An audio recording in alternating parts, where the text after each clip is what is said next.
culture Diola. J'ai bien dit le musée de la culture Diola.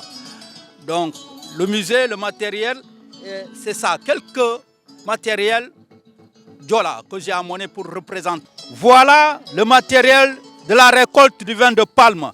Là, on l'appelle en Diola Kandab. Et là, on l'appelle Esseng et Tumfen. C'est les coloquintes qu'on utilise pour récupérer la sève du palmier, qu'on appelle le vin de palme. Avec les entonnoirs dont vous avez vu, qu'on fabrique avec les feuilles de palmier même.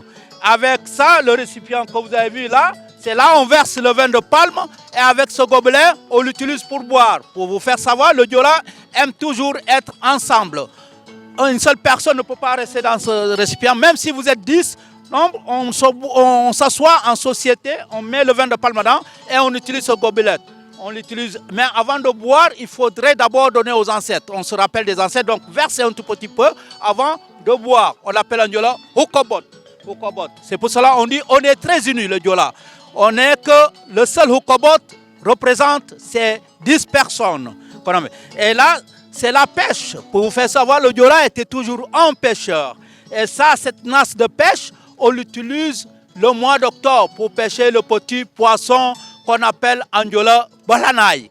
Le petit poisson Balanaï, c'est le poisson le plus bon du poisson. Et ça donne la force, surtout les jeunes lutteurs. Donc vous avez vu, quand le poisson entre ici, il ne peut plus ressortir, sinon on le cherche de l'autre côté. Donc vous avez vu. Là, vous avez vu quelque chose de très important. C'est une porte que vous voyez là. Ça, c'est une porte, mais d'ailleurs, chez nous, ce n'est pas une porte. C'est une porte, c'est vrai. Parce que la plupart, chez le Diola, la porte d'entrée, c'est pour le vieux. Et il y a une porte de l'intérieur qu'on appelle Hugob. À l'intérieur, Hugob, c'est la femme qui l'utilise. Ça appartient à la femme.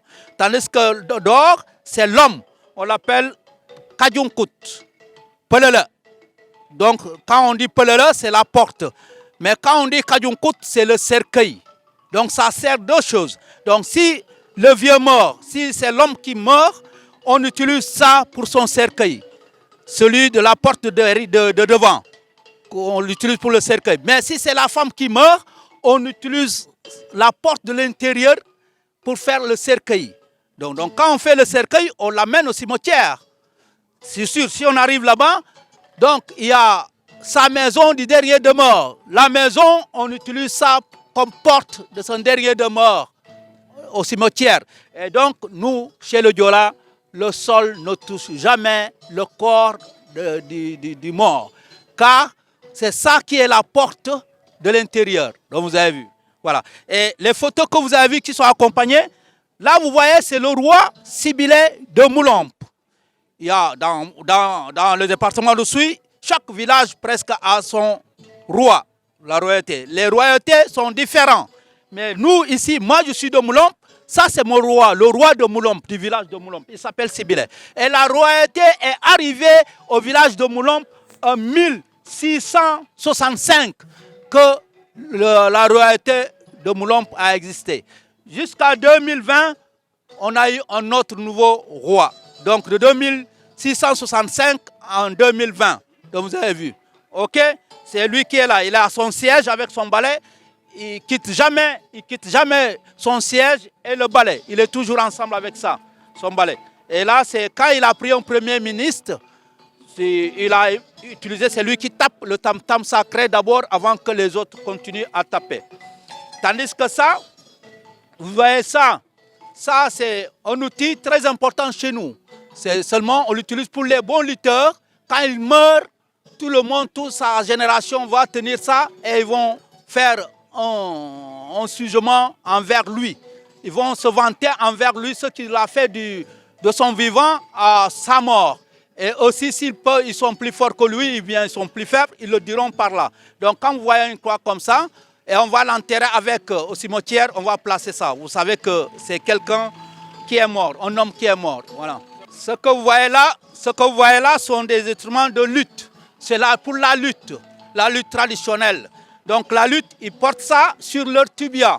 C'est les feuilles là. Vous avez vu lui, il a porté ça et ça. Mais tandis que ça, c'est les nouveaux mariés seulement qui portent. Donc Surtout le mois de février qui va venir, quand on va faire la fête de Kamagnen, tous les mariés, on les connaît par la tenue là. Les non-mariés ne portent pas la tenue là pour la lutte. Et là, vous avez des armes de guerre. Les armes de guerre que vous avez vues, il y a la lance, le fusil, les 2 fusils et l'arc. Donc nos parents l'utilisaient pour la guerre, mais aujourd'hui on l'utilise pour alerter la population en cas de décès. C'est les colons qui ont laissé, on l'utilise pour alerter la population en cas de décès. Et là vous avez vu, c'est les monotes. C'est des monotes traditionnels animistes. Chez nous, avant on l'utilisait pour monoter les prisonniers, mais aujourd'hui on l'utilise pour monoter les taureaux en sacrifice. Donc vous avez vu les photos qui accompagnent ça. La photo est là, qui a accompagné les taureaux. Le vieux là, quand il est décédé, on a tué 21 taureaux et le taureau là a été choisi pour nous monoter. C'est la même chose que vous avez vu là. Voilà. Après, c'est représenter ce que nos parents vivaient. Donc, c'est des objets usuels qui existent encore aujourd'hui, qui est utile pour les Diola. Et aussi, on le met pour la reconnaissance de la culture très importante dans tout le monde entier, pour qu'ils viennent visiter. Et aussi les plus jeunes, les élèves, apprennent de quoi la culture. Comme ça, tout le monde va comprendre que la culture, c'est quelque chose à ne pas laisser rader.